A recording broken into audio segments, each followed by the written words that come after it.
So actually I met Mark a couple weeks ago. I was filming on the set of Plastics of Hollywood and I just playing piano. I couldn't help it, there's just such a beautiful piano there. And Mark said he had to do this interview. So I'm really excited to be here to raise awareness about my upcoming campaigns. I am actually in the middle of making my first album, organizing many tracks because I've been experimenting for the last year on my sound. It's Aria Veach, and I am a musician in Los Angeles. I'm a pianist, classically trained, and a jazz trombonist.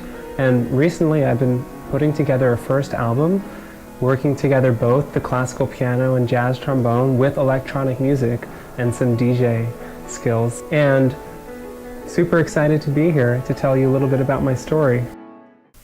I got started with music because I didn't have a choice. My mother, who was a concert pianist, she forced my siblings and I to play, and she had perfect pitch, so she'd be yelling from whatever room she was in, you know, like get this note right, D flat or whatever.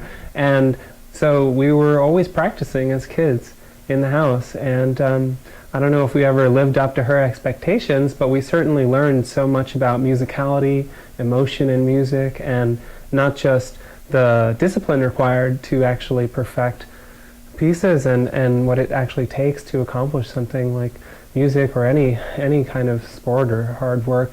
It always takes persistence and continuous effort. And I suppose when I was younger, I also was experimenting with some technology, some programming for some robotics applications, and now I just have fused all of this together, my technical side and my artistic side, and I'm producing electronic music and making recordings of my piano and then synthesizing that and altering it in new ways that I hope can bring to a novel genre. I actually have mixed my own piano recordings with electronic music and synthesized that, and I can show you what that track is, and that's one of my most popular tracks on SoundCloud right now, which was actually modified Rachmaninoff.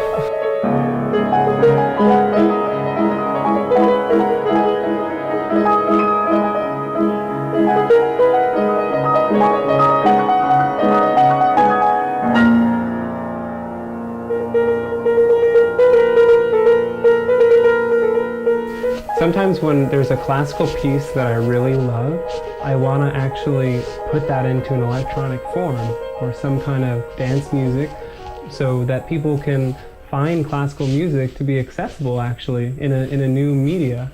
And that's what I've done with one of my tracks called Fancy Party Prelude, which is taken from a Rachmaninoff prelude and mixed with some fancy party Lenges library sounds. So yeah, this is that track. When I was in middle school, piano wasn't really enough, and of course I felt I wanted to have more music in my life and choose a brass instrument or maybe a saxophone, so I thought saxophone would be really cool. And I ended up getting vetoed by the principal of the middle school, who told me that there were too many saxophones in the school and that trombone could be used for the orchestra as well as jazz. So to this day, I do not regret picking this up, because you'll see me in some cabaret soon. You won't regret it either.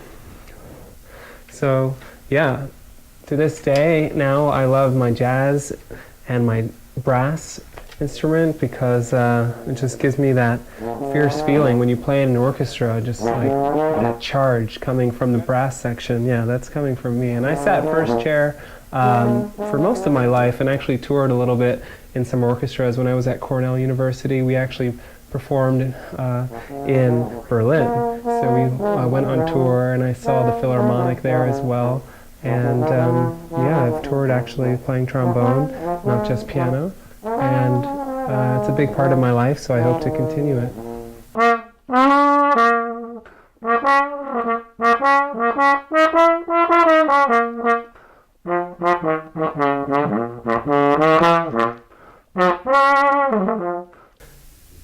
One of my favorite composers is actually Wagner, who was popular in Germany and globally during the Romantic period. And he actually was composing the first operas and used carbon lighting and created this huge dramatic productions, and he was a rock star for his time. But his music was very complicated because it involved many voices and harmonies, and they all have their own different stories going on at the same time, and it's very complex music. Nowadays we have really simple commercial music that's built for advertisements essentially, and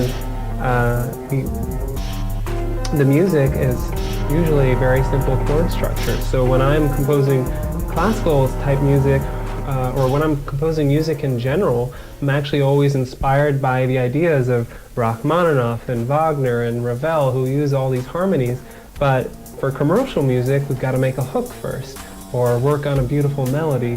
And it's not so much about mixing harmonies, because that could be overwhelming. Actually, there might be too much sound. So what I'd like to do is try to translate more of the classical music, let's say piano literature from Rachmaninoff, into electronic music, which might sound something like trance. And I've experimented a little bit with that. So as a transgender artist, I've actually been finding a really accessible way for me to express my art is through rap, because I sometimes just get so frustrated with how many boundaries there are in society related to gender and how people perceive me and their expectations. People think that I like men, and really all I want to do is trash talk them in this rap or talk about my experiences with women. And that's some of what I've been doing. But since I've moved to LA, I've actually enjoyed all the trap music and a lot of the culture from the hip hop culture from LA. So since I moved here, I've really been inspired by what's on the radio and in the pop music, and hope to also add value to the industry. I want to see my music take me to a whole new level. As a rising LA artist, I hope to accomplish not only this first album, but with the Kickstarter campaign that's coming very soon, I want to get several music videos out and really bridge a whole new emerging arena for transgender artists. And I think that I can do that with my rap as well as my classical music, and I'd love to compose for other classical artists and open to any collaborations for that matter at this time until things really start taking off. And I'm hoping to perform very soon in LA with some collaborators, so look out. You can find me anywhere using @Aria Veach, ARIAVEACH, and I'm on Twitter, Facebook, Instagram, and YouTube. So enjoy.